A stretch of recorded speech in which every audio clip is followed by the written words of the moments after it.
कि जब बेटी की विदाई होगी मैं सामने नहीं रहूंगा, क्योंकि यदि सामने रहूंगा तो रोना आएगा। क्योंकि भैया माता पिता को जितनी बेटी प्रिय होती है उतना बेटा प्रिय नहीं होता, क्योंकि बेटी अपने बाप का ख्याल रखती है, पिता का ज्यादा ख्याल रखती है। बचपना जब होता है,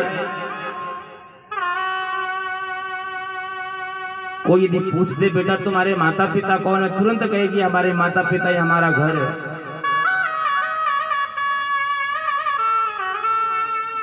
यदि पापा कहीं से कुछ काम करके आते हैं और रात्रि में भोजन नहीं करते तो बेटी माँ के पास जाती है, पूछती है माँ आज पापा ने कुछ खाया क्यों नहीं है।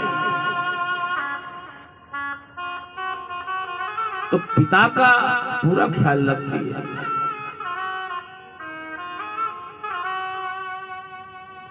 तो उस पिता ने सोचा कि मैं इसकी विदाई के वक्त यहां नहीं रहूंगा, नहीं तो रोना पड़ेगा। और जैसे ही विदाई होने लगी, एक कोने में जाकर के वह पिता रोने लगा। बेटी की नजरें देख रही कि मेरा पिता दिखाई नहीं पड़ रहा है, कहाँ है मेरा पिता। चारों तरफ नजरें घुमाई, जब देखा कि कोने में पिता बैठ करके रो रहा है, उसकी आंखें भर आई। बोले पिताजी आप क्यों रो रहे हैं।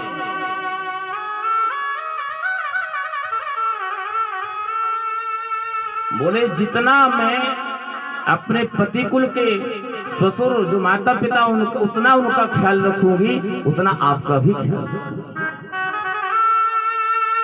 पिता जो है वर के पिता से कहता है समधी जी मैं हाथ जोड़ता हूं, यदि मेरी बेटी से कोई गलती हो जाए तो इसे कुछ मत कहना, मेरी गलती समझना, मुझे माफ कर, मुझे कह देना जो कुछ कहना हो, पर मेरी बेटी को कुछ मत कहना।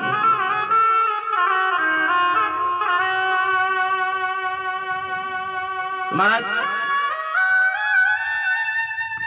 विदाई का क्षण ही एक ऐसा होता है। देवहूति जी की विदाई की है। करदम जी साथ में लेकर के गए हैं और जाकर के सीधे समाधि में बैठ गए। देवहूति जी उसी क्षण से और अपने पति की सेवा में लग गए। ऐसी समाधि लगी है करदम जी की महाराज की वृद्धावस्था आ गई। और जब उनकी समाधि टूटी तो पूछा देवी आप कौन हैं। जिस दिन ब्याह करके ले गए थे उस दिन से आज तक सेवा में उपस्थित हैं देवहूति। कोई और पत्नी होती तो कहती हमें आपके साथ नहीं रहना, यदि बाबा जी बनना था, इस तरह समाधि में बैठना था तो हमसे शादी ही क्यों की। लेकिन धन्य है देवहूति जी, वैसी परिस्थिति में भी अपनी पति की सेवा में लगी रही। यही पत्नी का सच्चा धर्म है।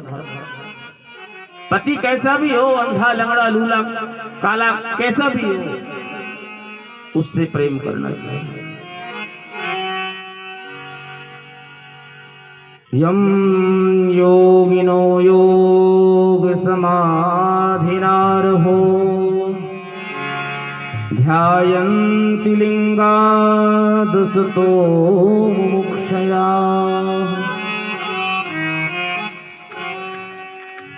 प्रसन्न हुए हैं, बोले देवी तुमने हमारी सच्चे मन से सेवा की है, क्या चाहती हो। देवहूति ने